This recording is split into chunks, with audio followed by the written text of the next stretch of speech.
lagi lebih luar biasa. Bapak Ibu, 2 tahun lalu saya pernah masuk ruang ICU. Karena tiba-tiba saya punya tensi darah saya turun secara mendadak, yaitu 80/60. Dan menurut dokter adalah itu situasi yang sangat berbahaya. Maka dokter menyuruh saya untuk masuk dalam ruang ICU. Dan ketika hari pertama masuk ruang ICU, saya berkata, saya ingin, itu kejadian di awal Juli tahun 2024. Saya berkata kepada Tuhan, Tuhan saya rindu pada akhir bulan ini di gereja ada 2 semalaman di mana ada penyembahan berjam-jam menyembah Tuhan. Saya ingin hadir, saya rindu hadir dalam 2 penyembahan yang berjam-jam itu. Sembah fantasi rohani saya berjalan, saya mengimani bahwa saya akan hadir.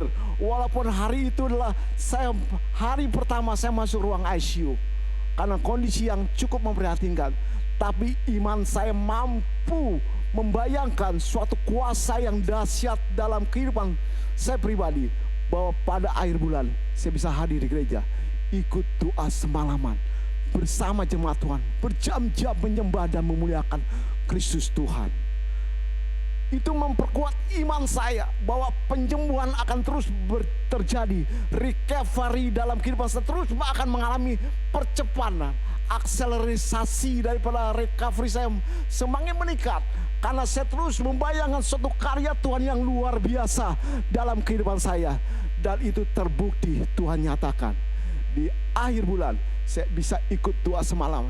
Banyak jemaat yang bertanya, apakah Pak Budi bisa mampu, bisa kuat, karena dia masih awal bulan itu masuk ruang ICU. Apakah bisa mengalami percepatan recovery yang luar biasa? Tapi saya belajar melihat suatu kebenaran rohani yang tidak terlihat, tapi nyata dalam iman. Dan akhir bulan saya bisa hadir dalam doa samaan. Bahkan saya sampai akhir finish selama 6 jam berjam-jam dan menyembah dalam keadaan baik dan sehat. Puji Tuhan. Klik boleh berikutnya. Ya. Dalam Injil, Yesus sering menggunakan perumpamaan dan gambaran untuk membantu orang memahami kebenaran rohani. Misalnya perumpamaan biji sesawi dalam Matius 12 ayat 24 mengatakan, biji itu harus mati, maka dia akan tumbuh menghasilkan suatu karya ke depan, menghasilkan buah-buah dalam pohon sesawi itu. Biji itu harus mati, itu gambaran tentang Kristus harus mati di kayu salib. Belum lama kita merayakan akan hari kematian dia dan juga kebangkitan. Itu satu fantasi yang Tuhan gambarkan melalui apa? Perumpamaan. Yesus pun mengajar setiap jemaat Tuhan melalui berbagai-bagai perumpamaan agar bisa mudah mencerna kebenaran firman Tuhan. Begitu juga tentang biji sawi menggambarkan tentang kerajaan Allah dalam Markus 4 ayat 26 sampai 29, bahwa ketika biji itu masuk dalam tanah, kita tahu prosesnya dalam pertumbuhannya, tahu-tahu besok pagi timbul tunas. Itu bicara firman Allah yang tertanam tidak akan kembali sia-sia, dan setiap kehidupan kita sebagai orang percaya itu akan tumbuh tanpa kita sadar. Firman Tuhan itu akan bekerja dalam kehidupan kita. Itu pun suatu gambaran bagaimana firman Tuhan bekerja dalam kehidupan kita sebagai orang percaya. Amin. Yes. Fantasi rohani yang sehat adalah ketika kita dapat membayangkan kebesaran Allah yang besar dan kekuasaan dalam hidup kita. Bahwa dia Allah yang bertanggung jawab dalam seluruh aspek kehidupan kita, dalam menghadapi berbagai masalah kehidupan. Entah itu masalah ekonomi, masalah rumah tangga, masalah kesehatan, masalah masa depan. Tapi kita membayangkan ada suatu kekuasaan yang tanpa batas, mampu mengawal kehidupan kita, mampu mengarahkan kehidupan kita kepada nilai-nilai rohani yang besar, sehingga kita bisa melihat satu perbuatan Tuhan yang besar. Kenapa aku mengalami satu perubahan hidup yang dahsyat? Karakterku mulai berubah. Ada suatu proses ilahi dalam kehidupan kita yang Tuhan kerjakan dalam kehidupan kita. Ya, boleh klik berikutnya lagi. Ya, ada beberapa contoh fantasi rohani yang dilakukan oleh beberapa tokoh Alkitab, yaitu dalam kisah Abraham, Dalam Kejadian 15 ayat 5 dan 6, Tuhan membawa Abraham keluar dan memperlihatkan tentang bintang-bintang di langit yang begitu banyak, lalu pasir di laut. Mampukah kamu menghitungnya? Abraham pun menjawab, aku tidak mampu menghitung semua. Begitulah keturunanmu nanti.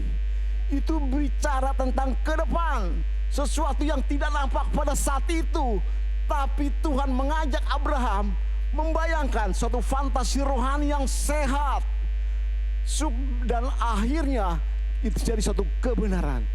Dikatakan dalam ayat yang ke-6 bahwa kepercayaannya itu menjadi suatu kebenaran di hadapan Allah. Luar biasa sekali. Maka saya banyak belajar dari peristiwa daripada Abraham ini, membayangkan karya Tuhan dalam kehidupan kita. Dan kita yakini, kita imani dengan sangat.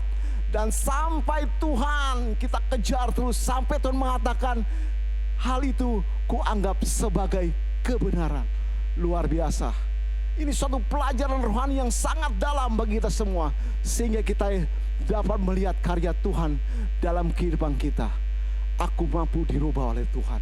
Aku mampu diubahkan menjadi manusia baru yang menurut manusia tidak mungkin. Menurut manusia kita adalah orang yang tidak berharga, tapi Dia mampu membuat kita hidup berharga di mata Tuhan, karena ada karya Tuhan yang luar biasa.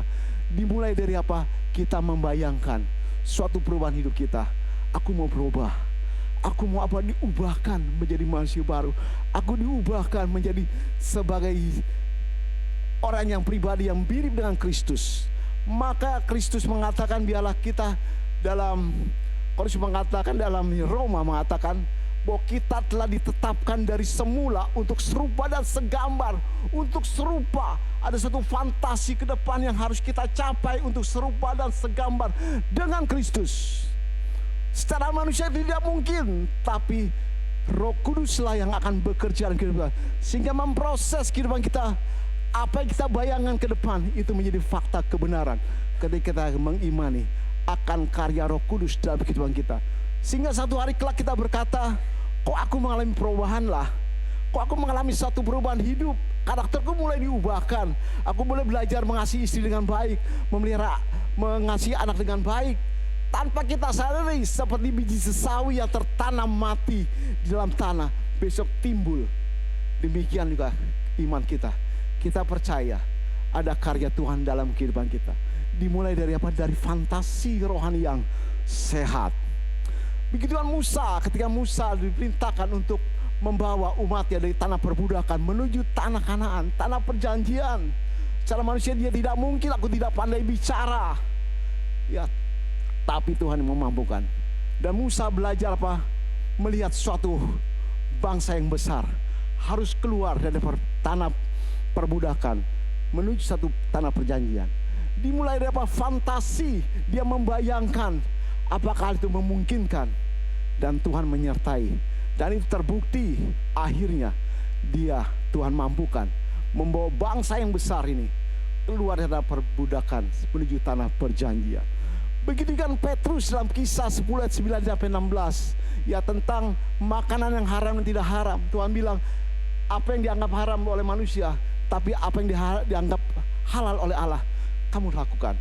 Bagaimana Petrus diangkat menjadi salah satu rasul daripada Yesus untuk bangsa-bangsa Yahudi, supaya dia Tuhan pakai. Dan itu mereka bayangkan suatu hal yang luar biasa. Petrus dipakai Tuhan untuk bangsa-bangsa Yahudi saat itu. Begitu kan Paulus dalam Kisah 9 ayat 15 sampai 16, bahwa dia akan dipakai Tuhan. Orang ini akan aku pakai kepada bangsa-bangsa. Aku pakai orang ini dan dia akan menderita demi namaku. Sebelum Paulus bertindak sebagai rasul, Tuhan sudah katakan hal itu. Dan itu menjadi satu fantasi rohani yang sehat bagi seorang Paulus, sehingga dia menjadi suatu rasul besar dalam sejarah perjanjian baru. 17 tahun dia menulis surat. Dia berkeliling ke Asia kecil terus. Begitu banyak jemaat yang dia boleh lahirkan. Tuhan pakai.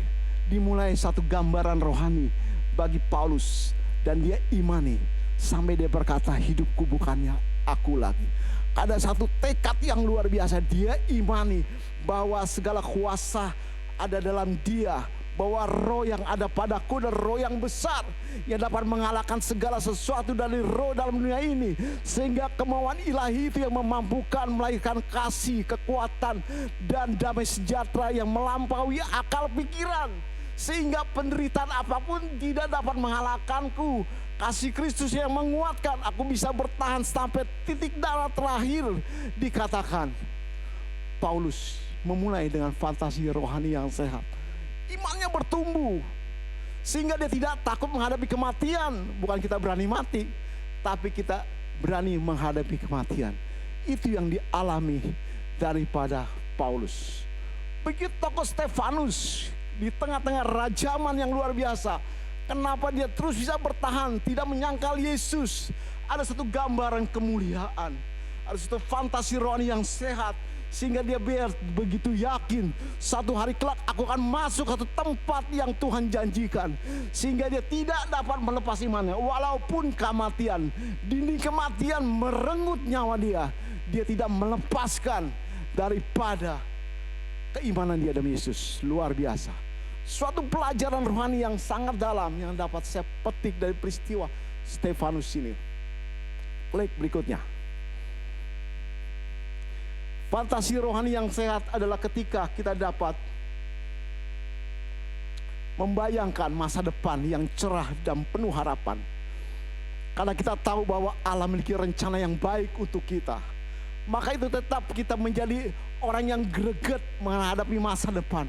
Karena kita tahu ada kekuatan yang luar biasa yang memampukan kita menerobos dinding-dinding permasalahan kita. Baik masalah sakit penyakit, sekalipun aku tidak ditolong Tuhan pun aku tetap percaya. Sekalipun hal-hal yang tidak mungkin, tapi percaya mungkin dalam Tuhan. Kenapa? Dimulai dari apa? Fantasi rohani yang tidak sehat. Di hari khotbah saya akan membahas beberapa contoh tokoh Alkitab yang memiliki fantasi rohani tidak sehat. Dan itu berakibat fatal sama sekali. Sampai dikatakan ditolak oleh Tuhan. Karena dibangun daripada keegoan, daripada kemanusiaan, daripada kesombongan, kedagingan. Hal itu menjadi satu fantasi rohani yang tidak sehat dan sangat berakibat fatal. Klik berikutnya, waktu berjalan terus. Ya. Fantasi rohani yang sehat memiliki dasar firman Tuhan. Bukan kebenaran pribadi, tapi dasar firman Tuhan. Hendak dibangun dengan apa? Tulus seperti merpati, cerdik seperti ular. Ada ketulusan, tidak ada agenda pribadi. Jemaat Tuhan datang ke rumah Tuhan karena apa? Mengasihi Kristus, mencintai Tuhan. Ada rasa rindu, ada rasa suatu kasih yang mendorong. Sehingga kita tidak pernah jenuh untuk beribadah. 1 jam sebelum ibadah dimulai, selalu saya masuk dalam ruang doa. Saya berdoa, Tuhan biarlah jemaatmu datang ke rumah Tuhan. Bukan karena ritualitas, bukan karena kebiasaan, tapi karena mereka rindu. Mereka sayang Tuhan, mereka mencintai Tuhan. Rasa cinta itu tidak mengenal lelah, tidak mengenal namanya putus asa. Rasa cinta. Biarlah jemaat Tuhan dibangun di atas apa? Dasar hubungan. Bukan karena ritualitas atau rutinitas, tapi karena hubungan yang begitu kental dengan Tuhan. Itu doa itu yang selalu saya gaungkan. Sehingga saya katakan jemaat Tuhan, ketika kita membangun kerohanian kita didasarkan atas rutinitas, tidak enak dengan ibu gembala, tidak enak dengan teman jemaat, maka kita akan mengalami kelelahan rohani. Sehingga kita mudah jenuh. Tapi rasa cinta itu tidak akan menggeser kita. Tidak akan dapat dikalahkan oleh kejenuhan. Tidak akan dikalahkan oleh suatu situasi kondisi apapun. Rasa cinta. Dan hendaklah dalam Filipi 2 ayat 5, taruh perasaan dan pikiran Kristus. Jangan pikiran kita, tapi pakai pikiran Kristus dalam kehidupan kita. Itulah dasar rohani yang kuat ketika kita melakukan fantasi rohani yang sehat. Kedua, apa? Membangun iman kita, menguatkan. Makin kita kuat, makin membayangkan, makin kita kuat, makin kuat. Maka kata Rasul Paulus, kematian pun atau sengsara, dera apapun tidak akan memisahkan aku dengan kasih Kristus. Karena imanku semakin kuat, semakin yakin akan karya Tuhan dalam kehidupan kita, mengubah kehidupan kita, khususnya karakter kita. Makin seperti Kristus, makin seperti Kristus, makin nampak, makin dilihat Kristusnya makin nyata, makin dilihat Kristusnya makin ketara benar. Semakin nyata Kristus ada dalam orang tersebut. Makin kepercayaan kita semakin meningkat. Itulah fantasi rohani yang sehat. Yang ketiga adalah menghindari pikiran negatif. Tidak mungkin, mana bisa, percuma. Itu pikiran-pikiran negatif. Sehingga kita terus berfokus kepada karya Tuhan dalam kehidupan kita.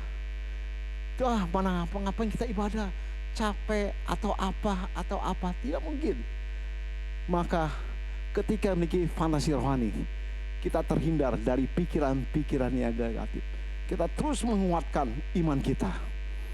Saya berkata pada jemaat Tuhan, sampai kapan kita doa semalaman berjam-jam sampai Kristus datang kedua kali?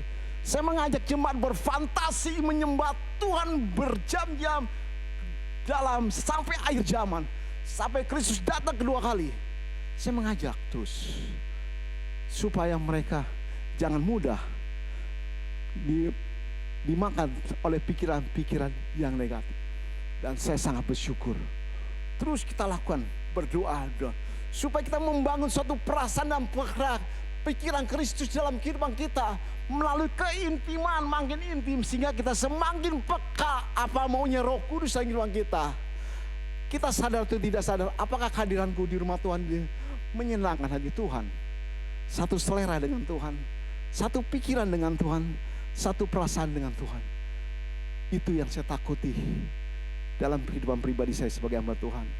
Saya berdoa, Tuhan ampuni kalau aku mulai melenceng, kalau aku mulai tidak seirama dengan Tuhan, kalau aku mulai tidak seperasaan dengan Tuhan. Ampuni aku Tuhan. Jangan sampai pada akhir hidupku aku ditolak Tuhan. Hai pembuat kejahatan. Saya berdoa, Tuhan ampuni Tuhan. Terus bentuk kehidupan aku supaya aku berfantasi rohani yang sehat, menghasilkan karya Tuhan. Amin. Jemaat Tuhan, kita rindu, kita datang hanya satu tujuan, menyenangkan Tuhan. Tuhan disenangkan. Tuhan sangat menikmati kehidupan kita. Seluruh aspek kehidupan kita menjadi satu nilai penyembahan, suatu dupa yang harum, yang semerbak depan Tuhan. Seluruh aspek kehidupan kita, baik dalam keluarga kita, dalam pelayanan, dalam pekerjaan, dalam apapun. Ketika kita melayani Tuhan pun kita rindu supaya nama Tuhan diagungkan, dimuliakan melalui apa? Wadah pelayanan ini. Bukan sebagai wadah formalitas supaya dilihat orang, supaya dihargai orang, supaya kita semakin top. Tidak, semakin Kristus dimuliakan. Itulah fantasi rohani yang sehat. Klik berikutnya. Ya, iman yang sehat adalah kunci untuk memahami kebenaran Allah dan mengaplikasikannya dalam hidup kita. Menurut Francis Chan, ya, ini menjadi satu kunci memahami kebenaran Allah. Dimulai dari fantasi rohani yang sehat. Ya, tahun 2007 saya pernah juga sakit 2 minggu dan perut saya begitu besar. Ya, tiba-tiba seseorang hamba Tuhan yang tidak saya kenal, dia telepon saya, dia mengatakan, Pak Budi akan sembuh dalam kurun waktu, tidak lama lagi akan sembuh. Dan saya bayangkan, saya percaya ini menjadi suatu hal yang Tuhan kerjakan dalam kehidupan saya. Dan saya imani hal itu. Dan benar, sejak itu saya mengalami perbaikan. Dan seminggu kemudian saya boleh kembali ke rumah. Dimulai dari apa? Imajinasi yang sehat, suatu fantasi rohani yang sehat, sehingga itu memulai suatu kunci kita dapat melihat kebenaran Allah dalam kehidupan kita. Yesus berkata, kamu pun akan dapat melakukan satu hal perkara yang lebih besar yang pernah aku lakukan. Kamu dapat.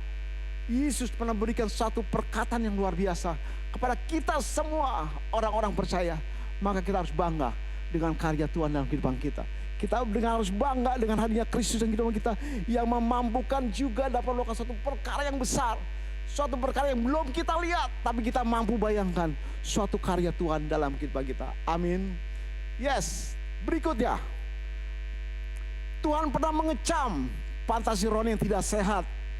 Dalam Yesaya 29 ayat yang ke-13. Dan Tuhan telah berfirman, oleh karena bangsa ini datang mendekat dengan mulutnya dan memuliakan aku dengan bibirnya, padahal hatinya itu menjauh daripadaku. Ibadahnya daripadaku hanya perintah-perintah manusia yang dihafalkan. Terjadinya sinkritisme, penyembahan dalam kekristenan. Ini seringkali bisa terjadi dalam kehidupan tanpa kita sadari. Tuhan pernah mengecam daripada bangsa Israel. Kitab ini ditulis di Yerusalem oleh Nabi Yesaya, bahwa sebenarnya mereka melakukan satu fantasi yang tersirat. Kelihatan ibadah mereka, tapi ibadah mereka hanya perintah manusia, aturan-aturan agamawi saja, tapi hatinya tidak melekat, hanya formalitas. Hal itu bisa terjadi dalam kehidupan saya dan jemaat Tuhan. Maka kita harus datang ke rumah Tuhan dengan rasa kerinduan, dengan ketulusan kita menyembah Tuhan. Fokus kita ibadah kepada Tuhan, tidak bukan hal yang lain, tapi kepada Kristus yang sedang ada di tengah-tengah kita. Dia sedang berjalan, melihat setiap mata memandang. Apakah kita semua fokus pada Kristus? Saya belajar, sampai ini masih belajar. Bagaimana menjadi hamba Tuhan yang baik? Bagaimana menjadi murid Tuhan yang baik? Sampai ini masih belajar. Maka kalau saya masuk ruang ibadah, saya akan duduk diam, fokus pada Kristus. Saya tahu Kristus sedang berjalan di depan saya, memperhatikan mata-mata kita. Saya sadar benar. Maka setiap ibadah saya mulai fokus, duduk diam, dengar. Kita belajar peristiwa Maria dan Marta. Tuhan bukan fokus pada apa, bukan fokus pada kegiatan, tapi Tuhan melihat suatu tindakan, mengambil bagian yang terbaik yang diambil oleh Maria. Yesus mengecam apa yang dikatakan Marta. Kamu sibuk sekali kamu. Di pandang manusia kamu keren, luar biasa sibuk melayani Tuhan. Tapi kamu tidak pernah mengambil satu bagian terbaik, duduk diam menyembah Kristus, mendengar baik-baik pesan Tuhan. Seperti yang dilakukan oleh Maria, melakukan the best, luar biasa, keren sekali saya bilang, luar biasa. Maka itu saya belajar dan belajar. Sampai hari ini pun saya masih kuliah di Universitas Rumah Tuhan, kuliah di Universitas Keluarga, bagaimana menjadi ayah yang baik, mengenal istri. Walaupun usia pernikahan saya 31 tahun, tapi saya masih belajar supaya tidak ada suatu fantasi rohani yang tidak sehat dalam keluarga. Saya selalu belajar untuk memperhatikan, mengenal anak lebih dalam lagi, mengenal istri dengan baik lagi, belajar.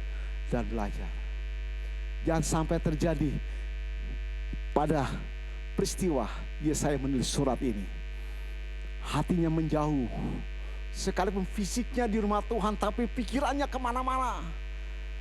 Mereka menjalankan hanya perintah manusia. Ini jadi suatu fantasi rohani yang tidak sehat. Dan kita tahu ini menjadi satu kekecewaan di mana Tuhan. Fantasi rohani yang tidak sehat mengacu pada pengalaman dan pemikiran rohani yang tidak berdasarkan pada kebenaran Tuhan. Yang penting aku hadir, yang kata aku melakukan firman Tuhan, aku lakukan ini supaya saya tidak dikomplain, tetapi berasal dari imajinasi, keinginan pribadi, atau bahkan pengaruh rohani yang menyesatkan. Merasa ibadah, tapi Tuhan bilang kamu tidak ibadah karena pikiranmu jalan. Kamu melayani, tapi kamu tidak ada ketulusan, ada gubel, ada sungut-sungut. Kita tahu Tuhan sangat benci orang yang bersungut-sungut. Maka dalam setiap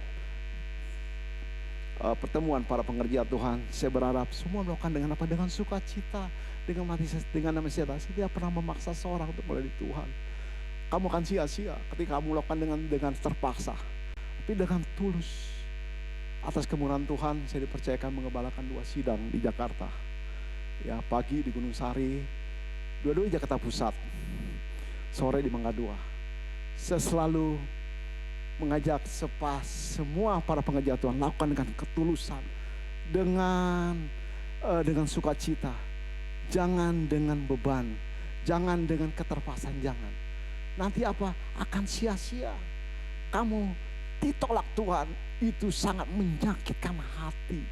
Ya, klik, waktu berjalan terus.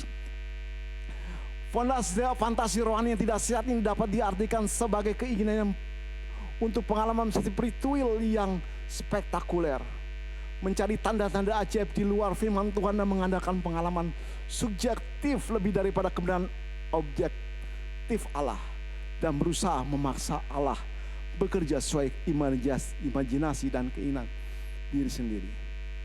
Lebih fokus pada pengalaman rohani yang spektakuler. Saya suka berbahasa roh, tapi saya lebih fokus pada buah kehidupan orang itu. Saya sangat setuju dengan berbahasa roh. Boleh saja. Memang Paulus pun mengajar kepada berbagai karunia yang dapat kita lakukan, yang Tuhan bisa percayakan kepada kita. Tapi ingat, karunia roh bukan menjadi suatu standar kedewasaan rohani, tapi buah rohani itu yang menjadi standar daripada kedewasaan rohani. Berapa banyak orang dapat melakukan ini itu, dapat pengetahuan yang luar biasa, tapi buah rohaninya sangat dangkal sekali.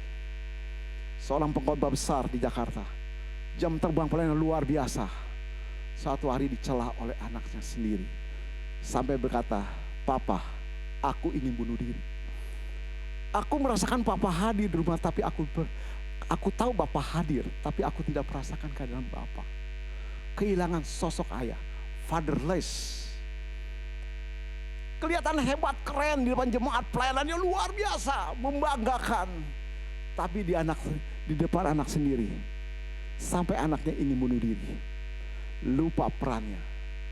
Karena lebih fokus pada fantasi yang tidak sehat. Berantakan rumah tangganya. Sampai anak mengatakan, "Aku ingin bunuh diri." Bisa melakukan KDRT kepada istrinya, kepada anaknya. Luar biasa. Ini sangat berbahaya. Inilah beberapa contoh yang saya akan sampaikan sebentar. Fantasi rohani tidak sehat yang seringkali mungkin tanpa kita sadari dialami oleh saya, dialami oleh jemaat Tuhan tanpa kita sadari. Maka kita perlu kewaspadaan. Harus ada kewaspadaan. Iblis bekerja seperti singa yang menggaung-gaung mencari kesempatan. Ada kesempatan waktu untuk dia serang. Ada sifat iblis yang bagus kita turuti. Sabar. Iblis itu paling sabar, menunggu waktunya kita lengah diserang. Kesabaran. Ternyata iblis juga punya sifat yang baik, itu sabar. Dia sabar menunggu waktu kita lengah, sehingga kita tergeser dari fantasi rohani yang sehat menjadi tidak sehat. Mulai membangun keegoan, membangun keinginan mata, keinginan daging, dan keangkuhan hidup. Ingat, itu tidak ada bagian dalam kerajaan Allah. Tidak ada bagian dalam kerajaan Allah. Ketika kita membangun kerohanian, membangun seluruh aspek kehidupan kita yang berdasarkan keinginan mata, keinginan daging, dan keangkuhan hidup atau kecokakan, semua itu tidak ada bagian dalam kerajaan Allah. Ya, klik berikutnya. Yesus pun pernah mengulang apa yang dikatakan oleh Yesaya. "Bangsa ini memuliakan aku dengan bibirnya, padahal hatinya jauh daripadaku." Sekali lagi Yesus pun mengulang satu peristiwa, tulisan Yesaya berapa ratus tahun kemudian. Yesus mengulangnya kembali. Bangsa ini memuliakan aku dengan bibirnya, hanya hanya sebagai bibirnya saja, padahal hatinya jauh daripadaku. Maka fantasi yang rohani yang tidak sehat tidak sesuai dengan kebenaran firman Tuhan. Maka Tuhan bilang, uji segala sesuatu, harus diuji, harus dikonfirmasi, diselaraskan dengan kebenaran Tuhan. Apakah ini sesuai dengan kehendak Tuhan, kehendak Bapa di surga. Bagaimana kita dapat menyesuaikan firman Tuhan? Kita harus banyak belajar dan belajar firman Tuhan. Jangan kita menjadi umat yang bodoh atau hamba Tuhan yang bodoh. Maka saya ini masih belajar membangun pemikiran Kristus hidupnya dengan belajar, membangun perasaan Kristus dengan menyembah, keintiman, sehingga kita peka. Wah, Roh Kudus tidak berkenan. Kita belajar peka, kita sesuaikan, sehingga kita terhindar dari fantasi rohani yang tidak sehat. Membentuk kesombongan, ego kita naik, supaya kita lebih dipandang, kita lebih terkenal, Kita lebih dan kita lebih dan kita lebih dari segala sesuatu. Bukan Kristus yang semakin nampak. Sampai orang tidak bisa berkata, aku tidak dilihat Kristus dalam hidup kamu. Tapi biarlah aku lihat Kristus lebih bersinar. Kristus lebih nampak. Paulus mengatakan biarlah senantiasa tubuh kita itu memberitakan kabar kematian Kristus. Nampak, saya melihat kabar Kristus mati, Kristus nampak dalam kehidupan kita. Itu yang menjadi pesan Paulus untuk kita semua, juga untuk saya pribadi. Selalu saya doa, Tuhan biarlah kematian Kristus semakin nampak dalam tubuhku. Orang melihat ada kabar kematian, kesabaran, kesetiaan, nilai pengampunan, terus ketaatan nampak sebagaimana Kristus telah mati di salib. Biarlah tertera dalam kehidupan kita. Kita tekan keegoan kita, lalu memuaskan keinginan mata, keinginan daging. Tapi kita konsen, waduh aku puas loh, aku puas. Bukannya Kristus puas, tapi aku puas. Tapi biarlah kita berdoa seluruh aspek yang kita lakukan supaya apa? Kristus puas. Kristus mengatakan, keren sekali anakku ini. Aku bangga punya engkau. Bukan hanya kita bangga punya Kristus, tapi Kristus pun bangga. Aku bangga mengangkat kamu sebagai anak-anakku. Aku bangga. Amin. Kita rindu kedatangan kita supaya Kristus puas. Kita rindu apapun bentuk pelayanan kita layani supaya Kristus puas. Bukan gembala puas, bukan tim gembala puas, bukan pribadi kita puas, tapi Kristus puas dalam kehidupan kita. Yes, berikutnya waktu jalan terus. Contoh tokoh Alkitab melakukan fantasi rohani yang tidak sehat. Pertama adalah Saul. Ya, bahaya ketidaksabaran mencari kuasa spiritual di tempat yang salah. Dalam Samuel 13 ayat 13 mengatakan, boleh tampilkan ayatnya tim multimedia? 1 Samuel 13 ayat 13. Apa yang dikatakan Samuel kepada Saul?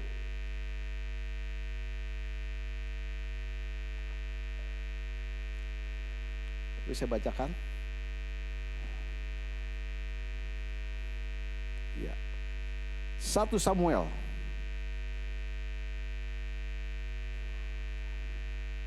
Samuel 13 ayat yang ke-13. Kata Samuel kepada Saul, perbuatanmu itu bodoh. Engkau tidak mengikuti perintah Tuhan Allahmu yang diperintahkannya kepadamu, sebab sedianya Tuhan akan mengokohkan kerajaanmu atas orang Israel untuk selama-lamanya. Tuhan bilang, alangkah bodohnya kamu, perbuatanmu bodoh sekali. Saul melakukan kesalahan besar. Dia kurang sabar menanti datangnya Samuel. Saat itu bangsa sedang terjepit di Gilgal, terserang oleh bangsa Israel. Dia mencoba mencari pertolongan, tidak sabar akan datangnya Samuel. Maka dia mencoba mengambil alih tugas daripada seorang imam. Raja tidak boleh mempersembahkan korban di depan Tuhan, harus imam.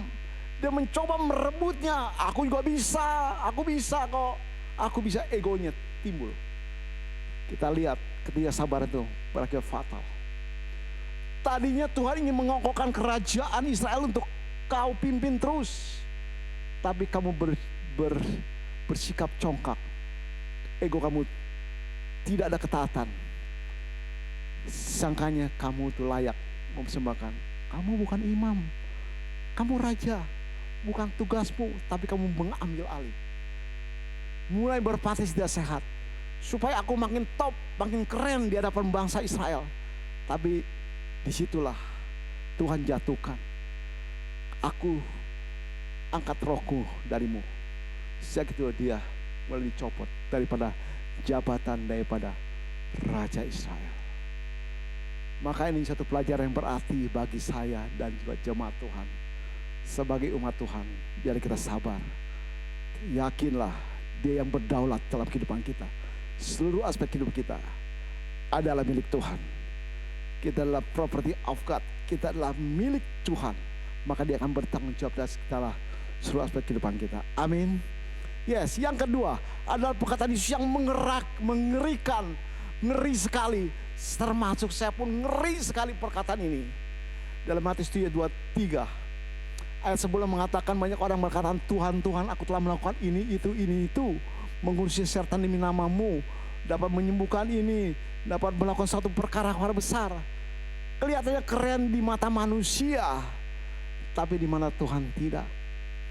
Pada waktu itu akan berterus terang kepada mereka dan berkata, aku tidak pernah mengenal kamu, nyala daripadaku, kamu sekalian pembuat kejahatan. Aku secara pribadi pun takut, jangan sampai aku terdapat begitu. Budi, nyala kamu, engkau pembuat kejahatan, karena engkau melakukan itu dibangun atas ego kamu. Ya, aku melakukan itu, tapi tidak pernah satu pikiran, tidak pernah selaras dengan Tuhan, tidak pernah satu irama dengan Kristus, sehingga kita ditolak Tuhan. Darilah itu, jauhlah daripada kita semua. Biarlah kita belajar terus hidup membangun hubungan, supaya kita seperasaan dengan Tuhan, satu pikiran dengan Dia, supaya pada akhir hidup kita boleh memperoleh mahkota. Amin. Kita mungkin dapat keselamatan, tapi belum tentu kita dapat mahkota depan Tuhan. Dan yang ketiga, perkataan keras Yesus pada Petrus. Sekali-sekali aku tidak akan buat demikian. Maka Yesus berpaling dan berkata kepada Petrus, enyalah iblis, engkau suatu batu sandungan bagiku, sebab engkau bukan memikirkan apa yang dipikirkan Allah, melainkan apa yang dipikirkan manusia.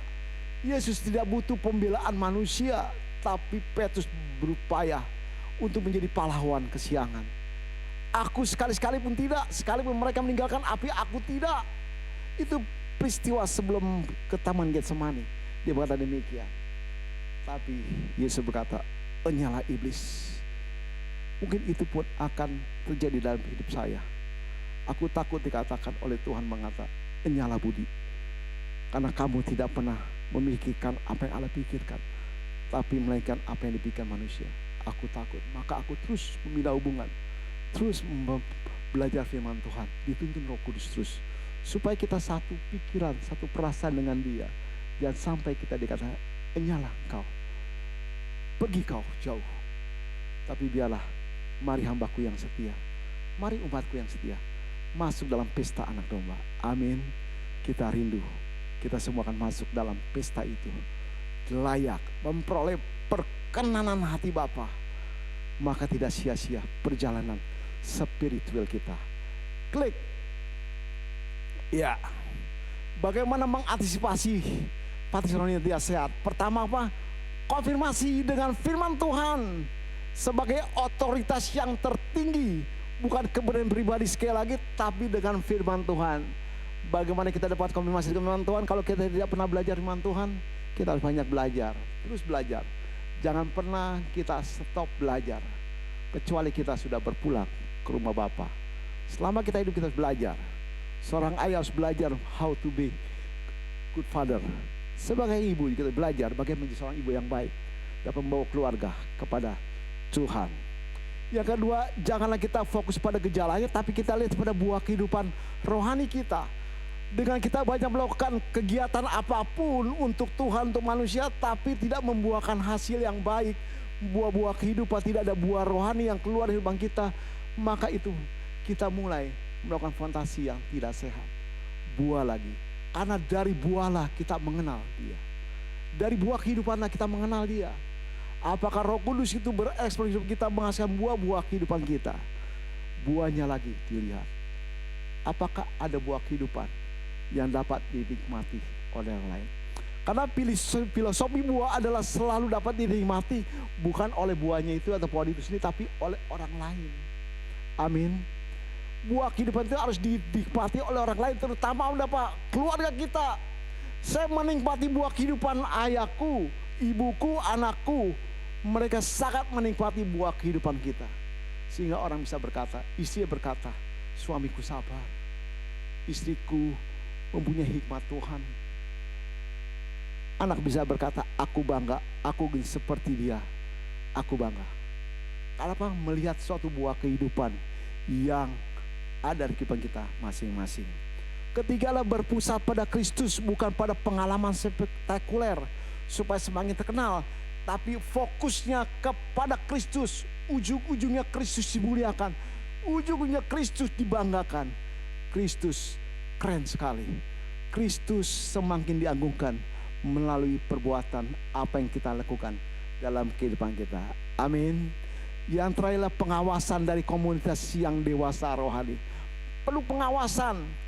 Komunitas yang paling efektif adalah keluarga, termasuk gereja Tuhan, gereja dan juga keluarga. Itu menjadi suatu pusat pengawasan. Apakah kita kurang doa, kurang baca Alkitab, kurang menyembah? Yang tahu adalah keluarga kita. Amin. Suami jarang doa, yang tahu istri. Pendeta mungkin tidak tahu karena di gereja, tapi di rumah pembantu kita tahu kapan kita baca Alkitab. Pembantu kita tahu kapan kita bisa berkata-kata yang baik. Pembantu. Rumah saya itu dekat dengan pasar, cuma 5 menit datang jalan ke pasar. Ya, almarhum membantu saya 20 tahun ikut saya. Dia pernah ke pasar. Orang banyak nanya tentang saya melalui pembantu. Dia tanya, apakah Pak Budi suka baca Alkitab, apakah suka bertengkar, suka. Dia bercerita apa adanya. Di situ orang bisa melihat. Kita saling mengawasi anggota keluarga. Istri saya pernah berkata, kamu mulai kurang doa loh, kamu kurang baca Alkitab loh. Itulah yang mengantisipasi fantasi roh yang tidak sehat. Kita fokus lagi kepada nilai-nilai Injil. Kita saling mengawasi. Dimulai dari apa? Dari keluarga, bukan dari gereja. Karena kita di gereja ketemu hanya seminggu sekali, tapi di rumah kita ketemu, dalam rumah tangga kita ketemu setiap hari. Disitulah membangun keluarga sarana efektif dalam pertumbuhan iman kita. Yes, bagian terakhir, klik berikutnya.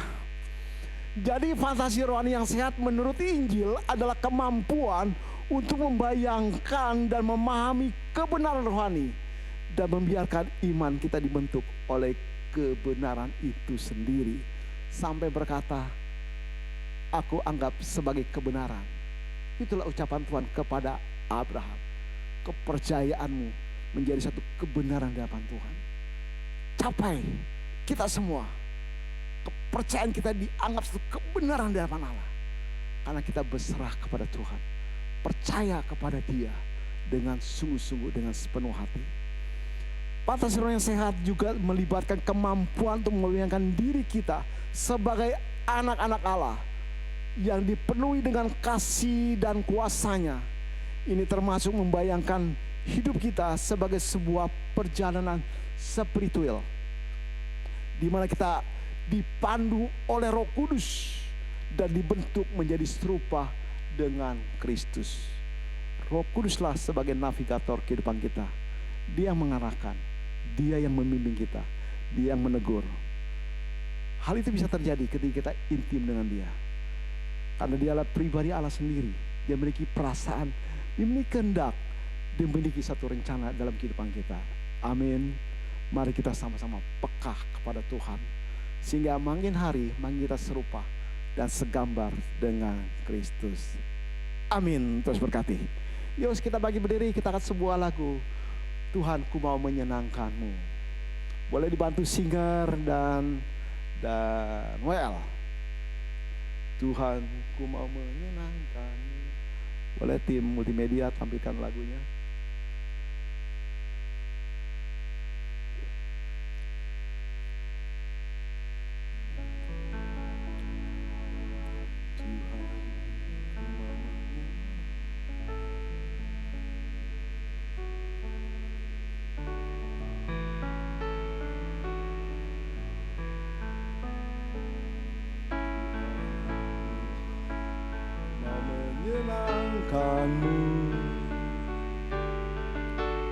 Tuhan, bentuklah hati ini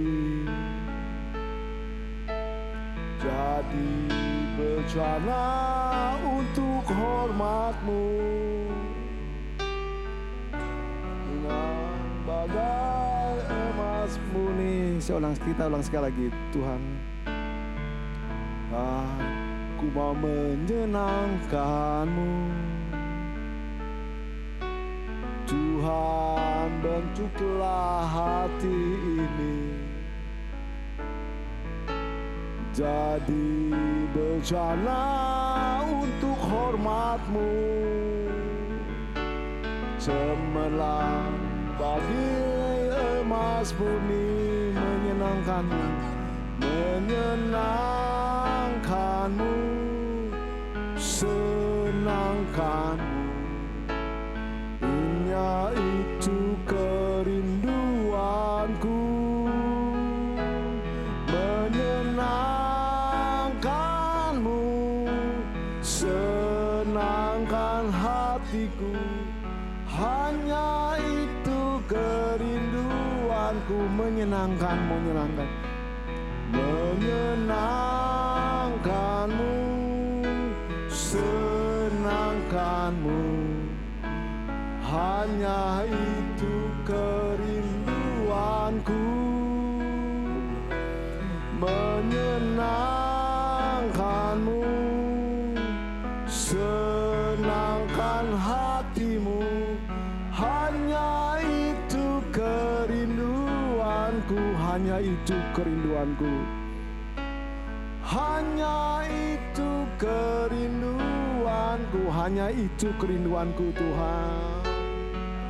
Hanya itu kerinduanku. Biarlah Tuhan, ibadah kami menyenangkan Engkau, itulah kerinduanku. Keluargaku menyenangkanku, itulah kerinduanku. Seluruh aspek kehidupan kami menyenangkan hati Tuhan. Tuhan enjoy atas semuanya itu. Dan Tuhan menikmati Tuhan. Biarlah Tuhan ajar kami, untuk kami dapat melakukan satu fantasi rohani yang sehat, yang berkenan, sehingga menghasilkan satu karya Allah yang besar dalam kehidupan kami. Terima kasih Bapa atas segala kebenaran firman-Mu pada pagi hari ini. Kiranya itu menjadi satu rema dalam kehidupan kita dan kehidupan kami semua Tuhan, yang percaya setiap firman tidak akan kembali sia-sia, akan bertumbuh seperti biji sawi, harus mati dan tumbuh dan menghasilkan satu karya yang besar. Terima kasih Bapa, hamba-Mu terbatas bicara, hanya Roh Kudus-Mu yang akan meneruskan selanjutnya Tuhan, sehingga kami boleh melakukan fantasi roh yang sehat. Jauhkan kami dari segala fantasi yang tidak sehat Tuhan, sehingga kami mencuri kemuliaan-Mu Tuhan. Ampuni kami Tuhan, ampuni kami Tuhan. Terima kasih Bapa. Di dalam nama Tuhan Yesus kita semua yang diberkati oleh kebenaran Tuhan. Mari kita sama-sama katakan amin.